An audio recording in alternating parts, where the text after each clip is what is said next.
accounts committee ne nipa kwatra ho ne ababa yenum saa ye politicians no I think say eduru mmere asase ahwehwe madwunu ma asia to abama mo eduru mmere say ahwehwe madwunu because some more out of government mo doing different mo ba mo na sa yare na chi mo say Ghana virus o say ye Techiman virus o say ye Shiem virus o say ye Choko virus o say ye Kanesho say Teshi virus o who virus kono na chi won na eniema aye wonwuna basa edru time asese e bani party asese yenkodi line so nto abakwa wo who say population na to aba no ye ko register bebre but do about one so na swate. Do you know why? Say the here and say betimi dey no akọ bank akoyi sika obi tro check ma wa and nti dey question like kwaji voters register no voters ID card o se dey be no mo ndwen ye ho mo ye nipa bone Ghana politicians mo nipa bone ekwanya ye betimi ya no be 10 years ago you better house every election you dey say why you when you hui oboa na sa politicians nye nipa bone ni adwon bone na wo ntirima ke ye twene MP wu ni ye dey anadwo yakwaye constituency yakwaye wo ye nipa bone wonye nipa bone aka MP wu no gidi anadwo do bulldozers ne excavators ne awiabone graders ekronum gidi baby ankane ani na omde nkane abeko hana so omodwe ye ho na de ekoso Malaysia ni bi beba krom ha ye betimi a chewo de wa shebola kam edu tabasi a chi MPs ni ministers ni bi na de wa shebola kam. We are sick and tired of this nonsense and it got to stop. It's a yami buso sentiment nam kwa ho aya na yemu fe. How do you feel? Sa wonam kwa ho na hu sa baya eso abrobe ani kwadu ayamde ba ku bi ka ho kwadu ni bibi ka ho abrobe kwadu ni bibi anka mesia ma me bi ba ko pa me mbusa se ma me na adan o se ma mfa nkwa me didi na sinitiri so ni aka cho se adwuma bone nte se kro no obua wo kun adwum bone wa Ghana politicians team ni nyambe twam ka nyambe twam ka o ente mo kwa bro che kwasa mo ya no mo wuni ya de maba mo be wu sa enye o with your man your God who are damn or boxer you've got everything nyakupo anyu abro wa ma o yere nipa kuta master's degree no nya adwuma nya ne ye ni age nambe tuamuka kwabani kuta master's degree onya adwuma mfa nya ne ye bonsam atonyum hunu kroma say, hey, party way. Hey, not your party way. Nonsense. This nonsense must stop. It's a yana yamufe. Hey, yana yamufe. Say, Kobrania Kuta master's degree. No, nya Juman jet master's. So that the young PhD holders in Aquana Yasem will be crowd to be in a training college. Don't know the medical doctors to be in your baby pursue uncle. Yari. Hey, yari, baby, there's something wrong upstairs. We got to look for a solution. Baby, hi, ya jenu baby wom. Because empire ya bo. Empire ya bo. Bible say for the lack of knowledge my people perish. The Bible did not say for the lack of abattoir. The Bible allow the Bible to interpret the Bible. The Bible did not say for the lack of asantifo and cry for or before and say my people perish. It said for the lack of knowledge. We lack knowledge. It is a will be any of the chego. Na de enya kwabra ne tibi belt hook allowance me say sa kwad baby me hye me ama pa na so na me hye no so biom da kwabra ne tibi tra men eje belt hook nya belt na mu hook allowance na waje bottom allowance na ye enfe ne yete ho okrom ha ne ye nya pani bi adwen dan tirim se metimi atia kwa yatum na nsamfo a wadi ne so wajapade ama Jeffrey ne sam because pani na mu no oye bi. This nonsense must stop. We live in a country na when you auctioneer na wetimi akọ auction Toyota pickup Jim FM. I did 3 years or some 500 Ghana cedis 5 million. Na car no na ya condemn. Car din fiam yansa ya condemn Matias na car condemn. Et me to fi voter regi ho ebe se ko takrade 5 million. O yes so wetwe nya kukudura ka che Ghana for our public accounts committee say yeah na me so me auction ti be de ba ko to so. Na to air is human, to air is triso. To air is human, to air is human, to air is human. Near Jana, Mr. Politicians, I don't body one with him. Because one thing, yes, uncle fresh because you know you are doing the same. Look at Ghana Police Service. Hey, between prison officers, if you know me, who sent you, your prisoners, Libya. I asked the prison officers, no. Shabra mo bra wo ka de betwam anim ha hit pe Africa ni mu ba no na prison officer de nipa nam fom na ya mo ko abroche ntimo hu sa de no bi sa yare no mo hu bi wo mo to kwaje pade mo ji yesika de ko sua de no aya sa yare na mo de ba krom ha aya mo hu bi wo na prison officer a prison for by 3-4 and nam kwam no mu abre nti mo say prison for so nam kwam no mo so streska na eni age me makacho me say we need somebody who would implement the recommendations in the American Revolution and the French Revolution. We are roughness say a boom man a bomber. I see as a professor, I see human rights. Go and read the American Revolution before they got to where they are today. Go and read the French and the German Revolution before they got to where they are today. Go and read those books. Lazy politicians, you don't even read. Lazy politicians, you don't even read. And you think we'll still have the patience. There's a time coming. Makachamo. There's a time coming. Say also we show be so be abuafu. And chance ya mra we ya me wom yo. Yes e nan na chance yo. E chance ya cha. It with the traffic me pa obi bo kala skitu abi ofa so obi kura to be the side of catch so ma me say. Have you realized that?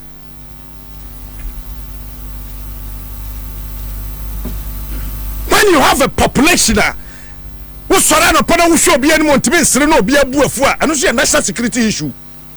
National security and find Galap say. And also a national security issue. Look at what is happening now in the country. And you think it's funny. Yes, I agree and shall say that. But you are the same politicians who've been running in and out of this country. This one goes, that one stays, and that comes later. And it's the same thing. You change the baton. You change the baton.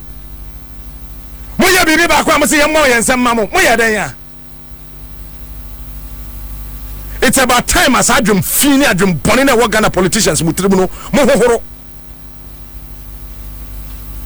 Cause that time. Nipa beye obe politics na ono akasa na account kura bank fo nya na ombechi na tum on the minister be 3 months 6 months ko hana account him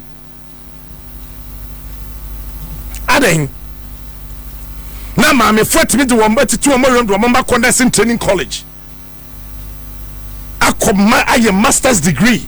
Now these guys are still sitting home Wamunja hwenye. Enti Ghana yesi adwuma bone kura enya hwe. Enti obi kuta degree. They are so youth employment. But Mahama didn't cry offense. Jida, wako Jida. Obi so akonapko. No, be okuta degree. 1,500 Ghana cedis. Then when you just say, you want some mamu. Youth employment 200. Jida 300. Napko 500. You want some mamu. When you foko, I don't burn in a woman.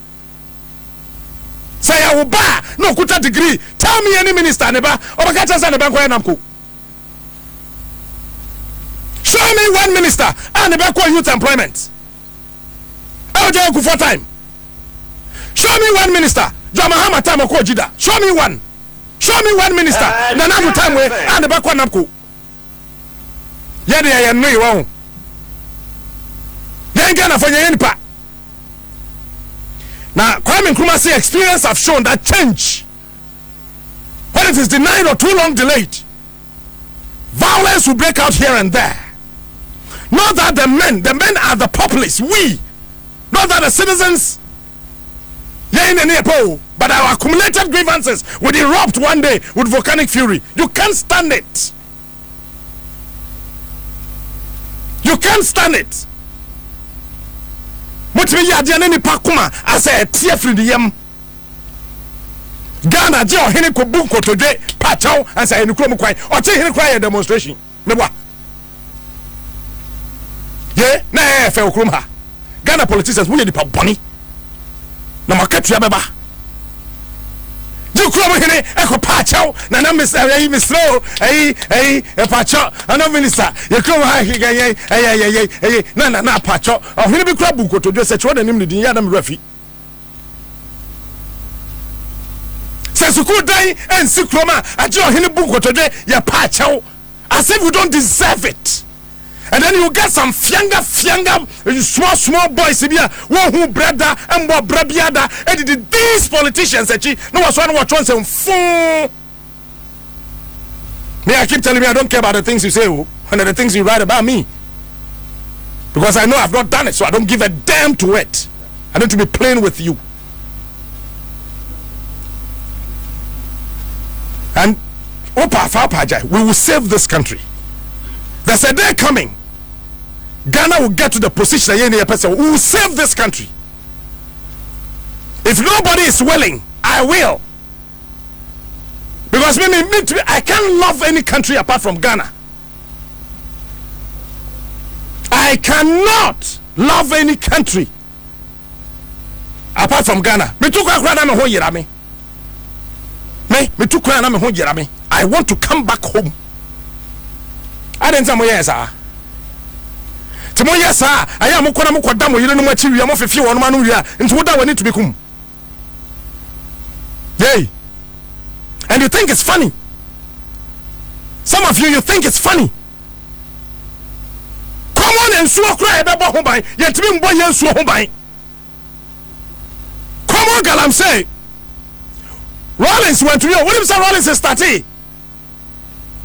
Or starting operation cow leg, ewo, asante achimagogo, amvui. Fulani for crying to me and Pamomo, no Mukumago for Rollins and to me, amvui. Or for Kufa time, amvui. Mills Mahama, amvui. Now, amvui it.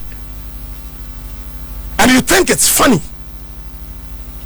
Because some of you have the money to import water. What is some? Are you aware? Say Ghana for what change be how about what the ones who ba. What probably someone they'll tell you, and you think it's funny. Pacho ministers any MPs, any DCs, any MCs. No, I am more quabro in Soko. Once a home drain, once a one rain. Also, I'm drain, once a one rain. Walk car within Soko, within Soko Brocheda. The demand flight to Mukra, no Nebika, we just him, because when himself called papa, and I dream. Yandia young Placo, yan need and tree, yanum so full. To young Swaka, Ghana politician to be most one by my eye. Now, the anyone fought a ministers in a two galamsey, MPC two galamsey, this is a two galamsey, and I him for be a Sabia Brusabiano, almost so many baby, a coffee from Umbezia, once so two galamsey. This is a country we are living in. And look, me, I always tell you, many me team here away. Upa kwa chichi riasi misike na abra, you can buy us. Ya boy tribu pada da de nam ho. Enti na sembe brebe o mo kan na anya adwuma no. I am not corrupt. Me team member bien who are corrupt. We will never be corrupt, and nothing can ever corrupt us. Because we will seek a fear bina ade beba no membeje. Na asama sesa meka. No obi kuma todi yam no membeje anto so wo sika fear sa sika na akọ wiaye no. And listen. Change. When it is denied or too long delayed, violence will break out here and there. Not that men planned or willed it, but the accumulated grievances will erupt with volcanic fury. Market, I keep telling you. You can't say bad demonstration. Nobody believed us. It happened. And it will one day happen. A good timer. So-called politicians, if you meet me, hate me, I don't care. If you meet me, like me, that's your beef. Because you are sa. O mine is say. O mine no. Say. And for callers by 5 people, so the uncle. For callers maybe. I don't know ya band. My min chaso. 0302216561216562. Hello, good morning. Hello, good morning, Captain. Welcome today. Me ho ya bam tio. Shafano musumu do mabe. Me da se. Captain, ya mention na juma pa wo ye.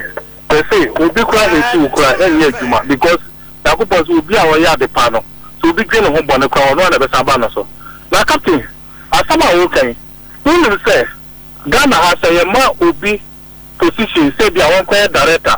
Ana say one minister, one executive member bia.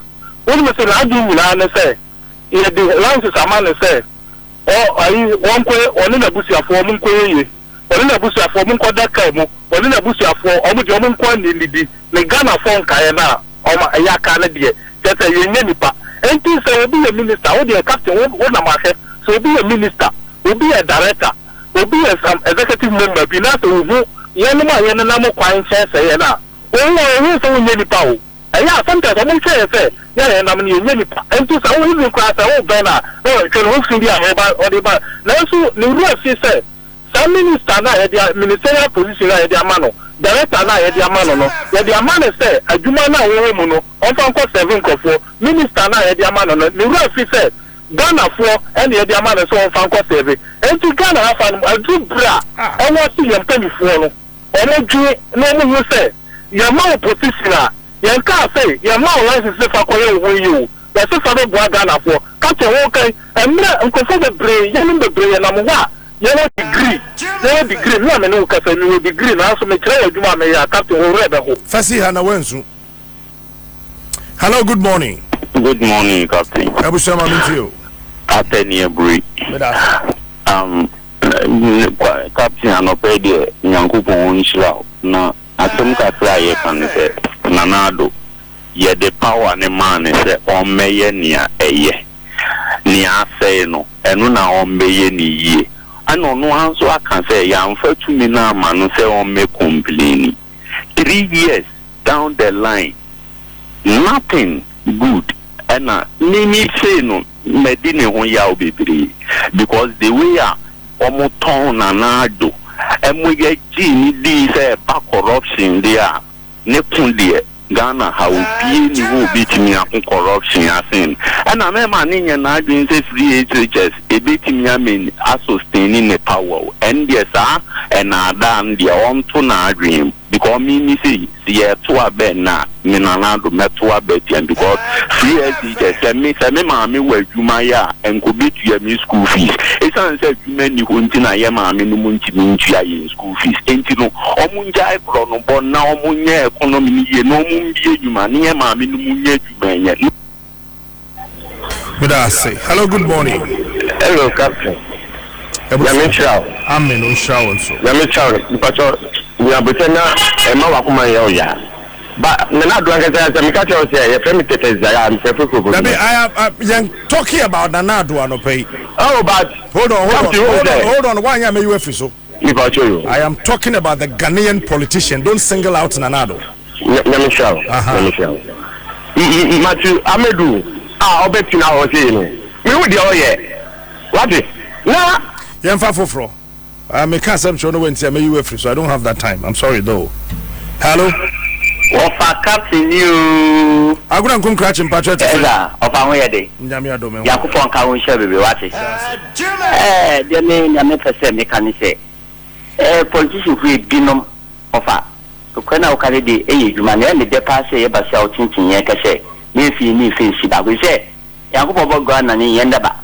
Wo hwe wudi amanfo edie ya ba pinda ya de da fom. Nti e besre wo ese wo boa me yi no kosia na ombo en normal no enkure ni fane me da sizo for ya misha me so me da se. All right, me for phobia bi me ye mami fancy ha na Shannon so mame say DBS roofing sheets and a Franco Trading Enterprise one the so asene a ya de Fabɛwɔso ebrewo na ene